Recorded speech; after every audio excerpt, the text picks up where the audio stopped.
अहं रुद्रे वसुविश्चराम्यहं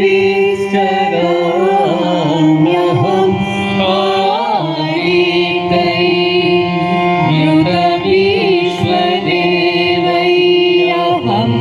अहं मित्रावरुणो विहर्म्यहं इन्द्राग्नि महामाश्विनो अहं सोममानसं विहर्म्यहं कच्तारमुतभूषणं भगम् अहं ददामि द्रविणं अभीष्मते सुप्राप्य यजमानय सुन्नते अहं राष्ट्रे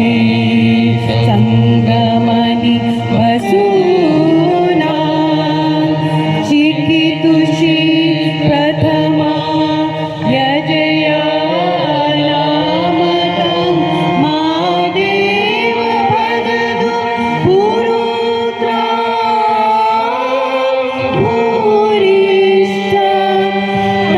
भूरिया देशयन्ति मया सो अन्नमति यो विपश्यति यः प्राणितीये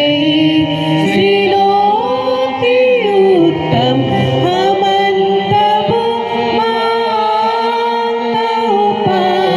उपाक्षियन्ति श्रुति श्रुता